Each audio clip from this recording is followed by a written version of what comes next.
All right, so we were onto phylum Nematoda, and we had started to look at some of these different parasites, and we're going to look at them as sort of case studies on several different parasites. Now, are all nematodes parasites? No. No, not by a long shot. Loads of them, and loads of them are free living. But I've got to tell you, the parasites are fascinating, and learning some of their case histories is a real insight to their biology. So, first one we looked at was Ascaris lumbricoides. I do want you to know that scientific name. And it's the giant roundworm. It's a gut parasite of humans. Its primary host, okay, humans. And look at the size of this guy. We saw it in lab. You can look at it in lab, those of you on Wednesday's lab. Huge gut parasite. So you catch this parasite because you ingest the embryonated eggs. And you get those embryonated eggs from the intestines of another human being, typically. So it goes from human to human, usually via the feces. There are some eggs in there. Somehow that makes its way back into your body. All right. So if you remember, they hatch in your gut. They burrow through the gut wall after going through the blood system. They enter the blood system. Then they migrate to the alveoli in your lungs. Then they migrate into the air spaces in the alveoli of your lungs. In the little thin film of liquid and mucus that lines all your respiratory system, they kind of swim up. They make their way up to the back of your throat. Where you swallow them, they go back into your gut. And that's where they mature into that giant roundworm. Different sexes. So they mate in your gut, and then the female will release eggs continually. 200,000 eggs per day from a female. Isn't that crazy? That's an enormous number of eggs. And there's the full life cycle from the CDC website. All right? I don't think we need to explain any more about that. But good? So this is kind of a disturbing picture. And I was just doing a search of pictures of Ascaris on the internet. I'm assuming this little girl is dead. But there are certain conditions that can cause these, like fever, can cause the roundworms to leave the gut and try to migrate to other parts of the body. And it could be that they're just deciding to leave for whatever reasons. If she is dead, that would kind of make sense. It's kind of disturbing. But all right, so case study, parasitic nematode number 2. How do you say this? A little bit of a tongue twister. That's it. Enterobius vermicularis. And it's the human pinworm, and you're its only known host. Human pinworm. And it's a gut parasite. It's not a very big worm. 2 to 5 millimeters for the males, 8 to 13 for the females. You can kind of, this sort of size, if you were to use your fingers. Small, but definitely big enough to see with the naked eye. Once again, embryonated eggs are ingested. They hatch in your gut. And the eggs sort of know how and when to hatch based on pH. What's the pH in your stomach? Very acidic. It is. Anybody know about what pH is? Very acidic. It's about 2-ish. Okay, about pH 2, and it's hydrochloric acid, which causes that acid. Then in your duodenum, the next part of your intestine just outside of your stomach, the pH shoots up. It goes up to an alkaline state. Okay? But based on the pH and enzymes, the eggs hatch. Remember, nematodes have a cuticle, which you'll see in lab, which makes them resistant to things like the acid in your stomach, which is primarily there, or one reason it's there, is to kill parasites. And the cuticle makes it resistant to your digestive enzymes. So they mate, males and females mate. Females then migrate to your colon. Whether they swim down or let paracelsus take them down or a mixture of the two, but they migrate down till they get to your colon. All right? And then at night, gravid females. You know what gravid means, don't you? Gravid females. It means heavy with eggs. So at night, gravid females wriggle to the anus, and they deposit eggs in the perianal folds. That's the folds just outside of the anus. What do you think that feels like, to have these little wiggly worms wiggle their way out at night. What do you think that feels like? Itchy. It is itchy. Now, these spread through elementary schools like kindergartens like wildfire, or they can. So what do you think kindergarten and elementary school kids do when they've got an itchy butthole at night? Scratch. They scratch it. Now, when they scratch, what are they going to get under their fingernails then? Eggs. Eggs. Loads of them. Perfect. Ever told a kindergarten or elementary school, go wash your hands? Their idea of washing their hands is this. Well, I think I got some drips of water on my hand, right? So bits of feces and eggs are going to stay under the fingernails. And of course, they're going to go to school or kindergarten. Oh, and they spread these things around like wildfire. So if you've got kids, and if they wake up at night and complain of an itchy butthole, take them seriously. Really. Right? Could be pinworms. One way to see if it really is pinworms, you put a little bit of adhesive tape over those perianal folds. And when the nematode comes out at night, you can either get a nematode stick to it or you'll see the eggs and you can see them under a microscope. It's a diagnostic tool. Yeah? Is this a pretty common occurrence in the US? It can be, yes. So, you know, I don't know personally if anybody's ever got them, but people don't usually say, yep, my kid's got pinworms. Yeah, but it can go through, it can move through a school. They're very, very infectious. It moves through a school. But, you know, we've eliminated them in a lot of populations. But it can pop up easily. Doesn't take much. There are the eggs around the perianal folds. That's what the eggs look like under the microscope. Quite easy to diagnose. And, of course, they're very easily spread. All it takes is that kid to touch a doorknob, get a few eggs on the doorknob. Somebody else touches the doorknob, and, of course, they're eating. Boom, eggs are in the stomach then. Right. Spreads very easily. Soap will kill them? No. Soap and water? Oh, no, I don't think soap and water kills these. I think they're quite resistant. I was going to say. Soap and water might wash them down the sink off your hands, Okay. but it's not going to kill them. In fact, I bet bleach will kill them, but I bet they're reasonably resistant to bleach because they're quite big compared to bacteria. Yeah, bleach will kill them, but just not as quickly as it will bacteria and viruses. Yeah. So they're not bulletproof, but they're a little more robust. All right, and there's the infection cycle. Pretty straightforward. Human to human via eggs in the feces. And that's what they look like if you were to see the whole nematodes. All right.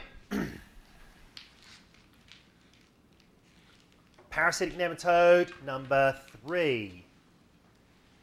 Parasites are all around you. Here's a bit of a tongue twister. Anybody want to say this one? Canunculus medinensis. Yeah, real close. Dronunculus medinensis. It's the guinea worm. Dronunculus medinensis, the guinea worm.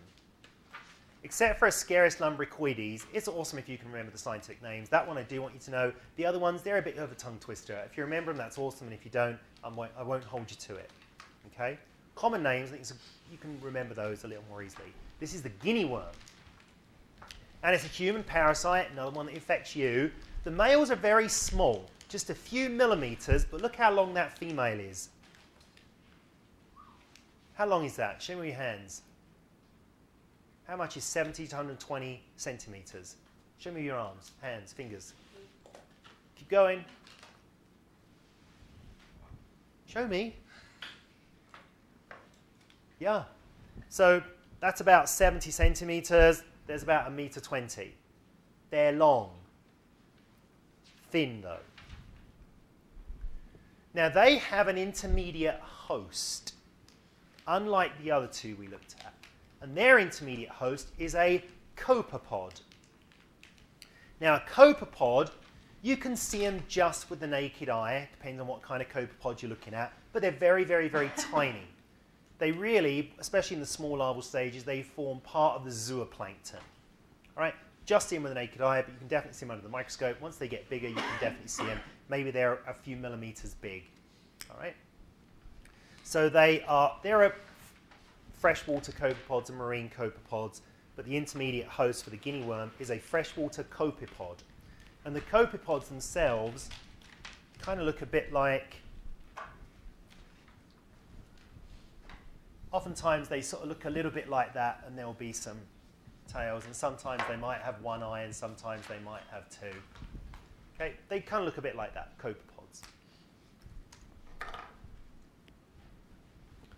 So the larvae will emerge from a copepod.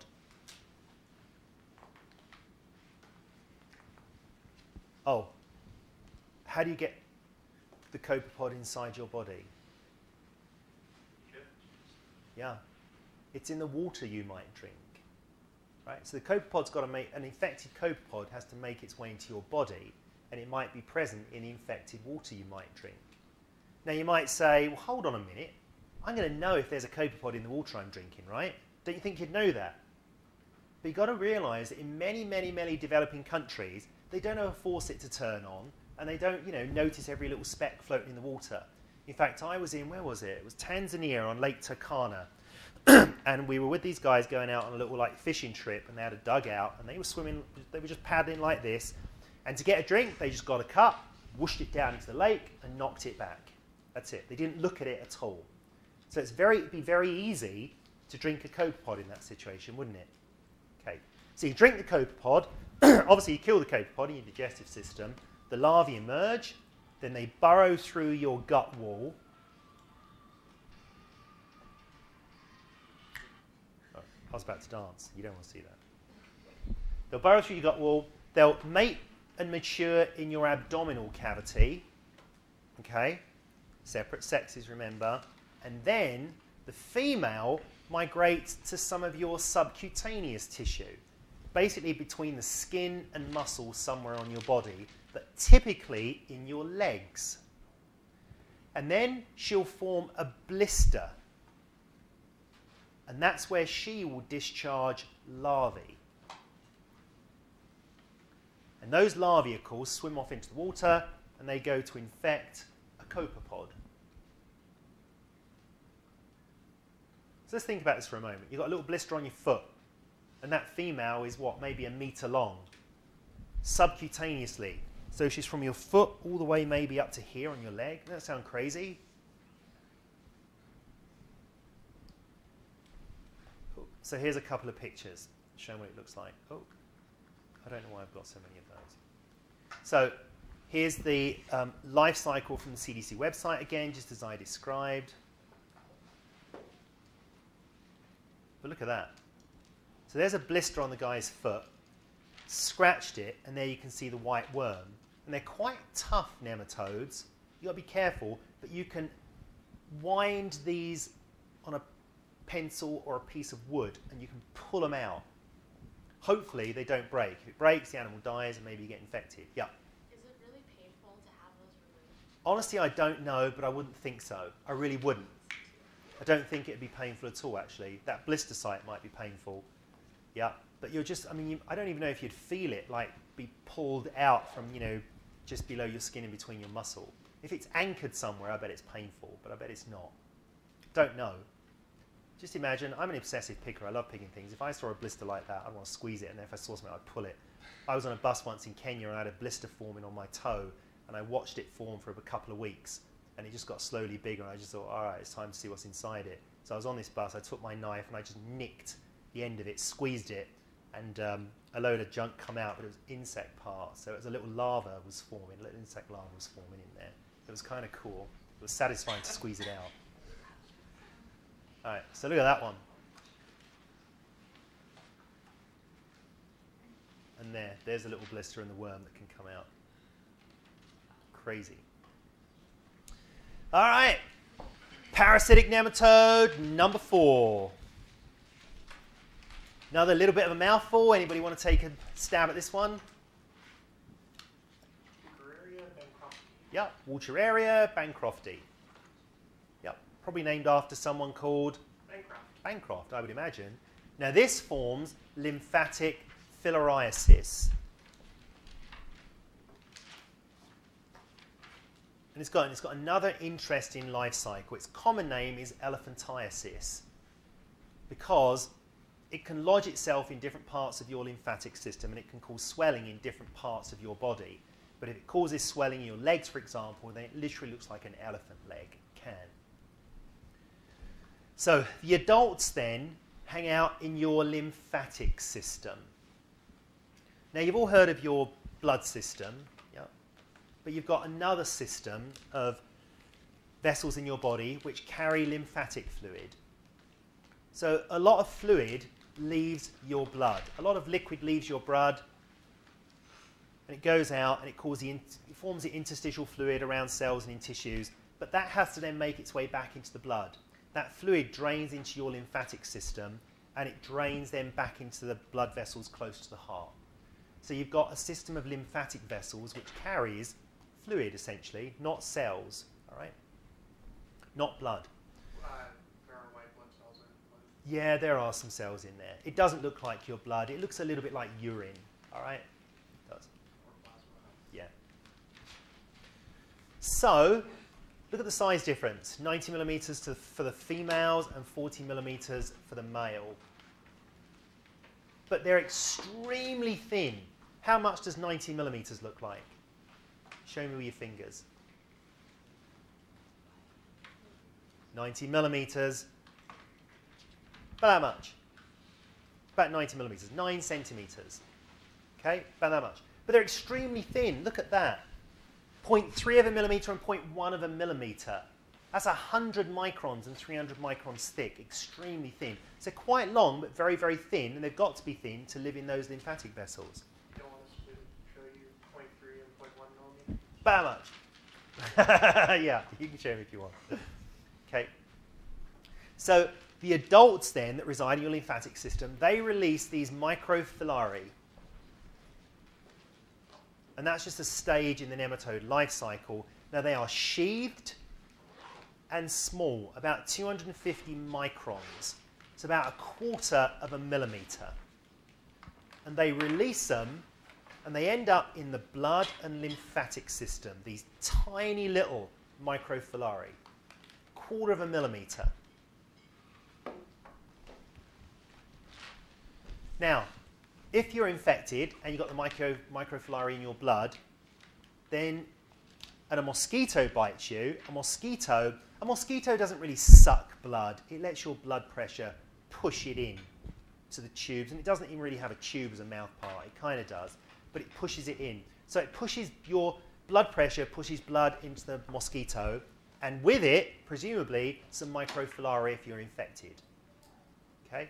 The microfilaria then realize they're in a mosquito. They burrow through the gut wall. They migrate to the muscles of the mosquito, and then they migrate to the mouth parts of the mosquito after going through other stages of the life cycle. And then if a mosquito bites a new host, then the mosquito literally infects, inoculates, injects the infective stage into you. When a mosquito bites you, it actually injects a number of different things. Saliva, which contains some anticoagulants, stop your blood clotting, and some other substances which, well, mostly stop your blood from clotting. But that's what causes the itch. It's your body responding for those saliva the mosquito's injected in. But as it injects in some of that saliva, then some of these infective stages of this parasite go into your blood.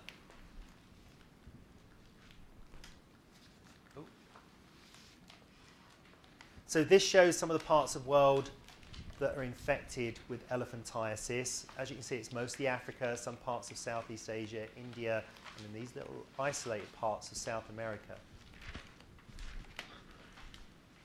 There's a mosquito. Do both males and females bite and suck blood? No. They don't. It's just the females. So the male does have mouth parts. They do feed, but mainly off of like nectar. Males don't feed very much. Females do. They need a blood meal to mature their eggs. So this is what the microfilaria look like. Teeny tiny. Again, more microfilaria. So this is the life cycle on the CDC website. And this is where it gets its common name, elephantiasis. So if you think about the role of your lymphatic system, it's to return fluids that are in and around your tissues outside of the blood system. It's to return them back to your blood system. If the lymphatic vessels get blocked or impaired, that fluid, the interstitial fluid, can't return back to your blood, so it pools there. And as it does, it just causes swelling, swelling, swelling, swelling. And that's what it can look like when treated. Here's another individual. Obviously, it's infected complete lower extremities. It's just fluid buildup in the tissues. Someone's hand, lymphatic vessels returning interstitial fluid from the hand have gotten choked and blocked up. And this is what happens. It infects if fluid can't return back from the male genitalia, the scrotum. And I found this picture, which I thought was fascinating. So this is a whole group of people, presumably from the same, I don't know, village or tribe or from the same geographical area. So I wonder if there are, I don't know, strains of this parasite which infect or block up specific parts of your body. But that's just crazy, isn't it? So here's a sort of a stylized diagram of your lymphatic system showing the vessels that would return the lymphatic fluid back. So there, elephantiasis. All right, parasitic nematode number 5. Do you think it gets worse? You're still hoping. We're going to turn to plants. We're going to turn to plants now. All right, we've looked at some of the sort of more, I don't know, I guess, shocking parasites of humans. Now we're going to turn to plants because nematodes also parasitize plants. All right, so nematodes can form what's called knots and nodules on the roots of many plants. And then we call those the root knot nematodes. How would you say this one, this genus? Meloidogyne. Meloidogyne. All right. So that's the genus. There are lots of different species in this genus, and these are root knot nematodes. So where do you think they live? In the soil. Yep. And they feed on plant roots.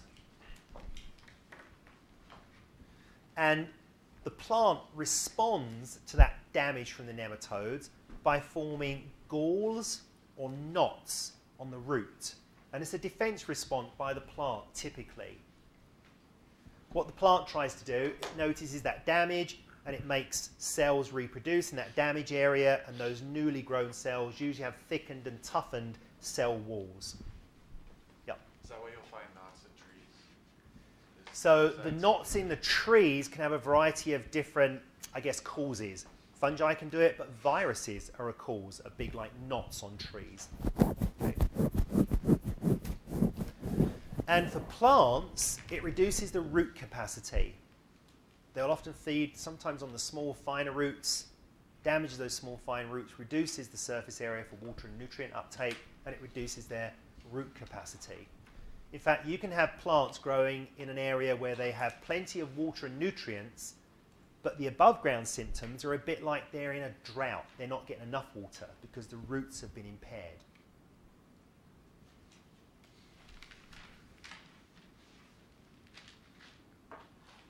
So this is a plant from a very heavily infected area of soil with the root rot nematode, and each one of these is a root knot.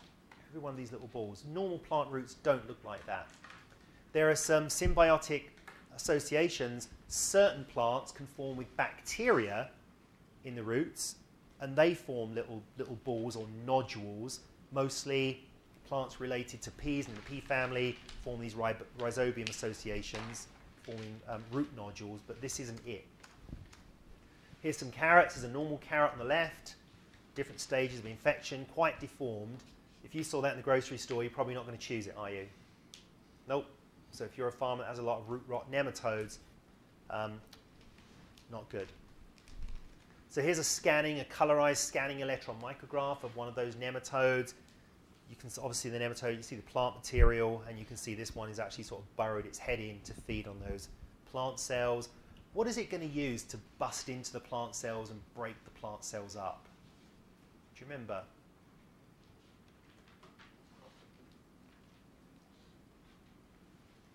What does a nematode have? Many of them. That would be the scolex on tapeworms. A stylet. Remember that needle-like structure which it sort of pokes in and out?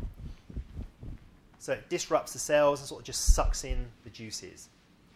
So here's a picture of an area of a field which is infected with the root knot nematode.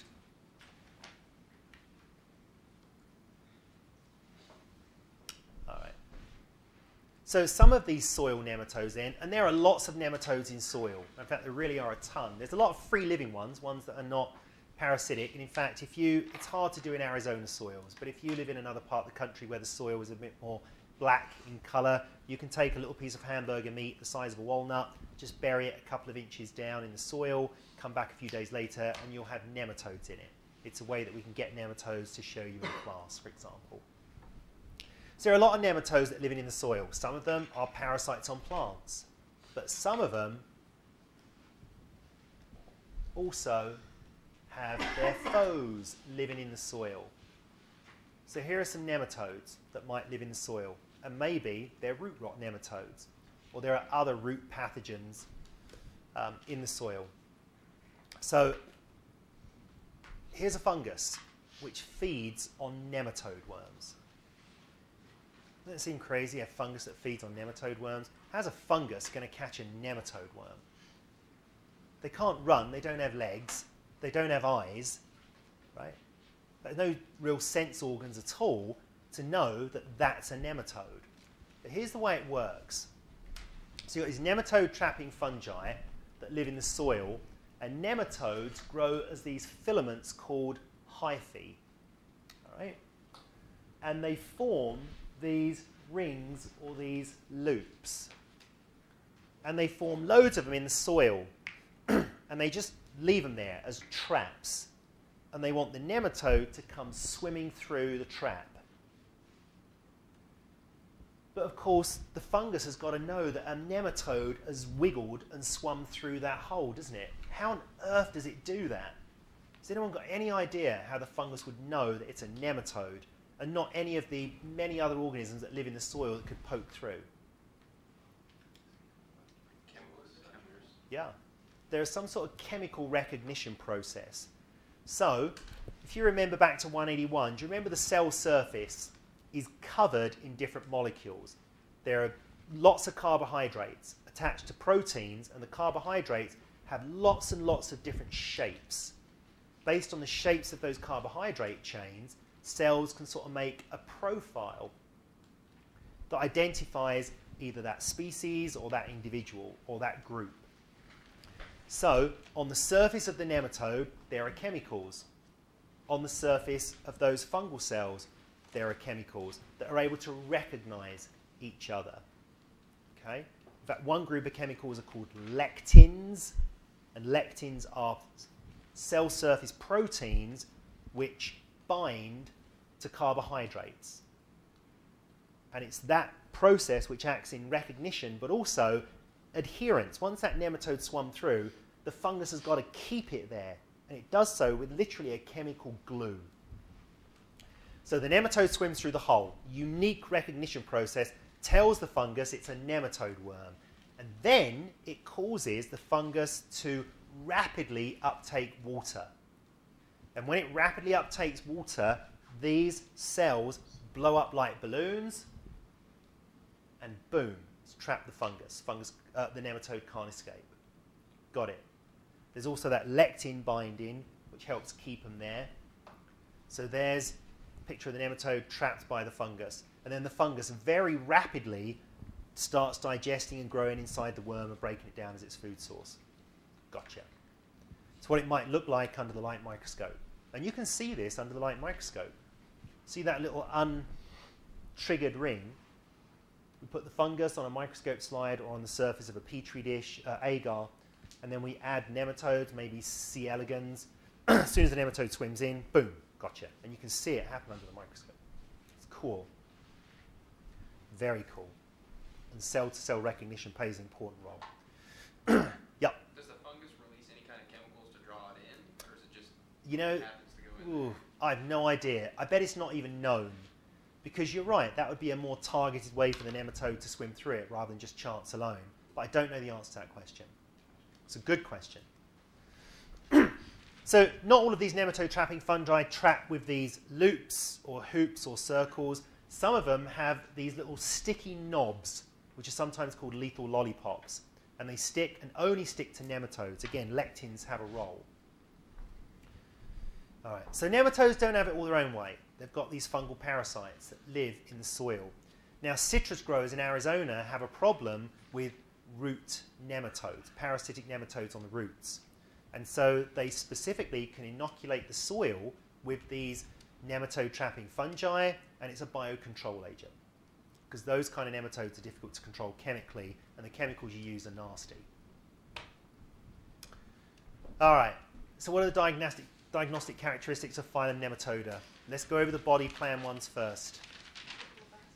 They are triploblastic, pseudocoelomates, with bilateral symmetry. Now be a bit more descriptive. Unsegmented roundworms. Good. Once you've got all those, you're into the phylum Nematoda. Good. We're not going to break up the nematodes into different classes. Okay, we're going to leave it just at phylum Nematoda.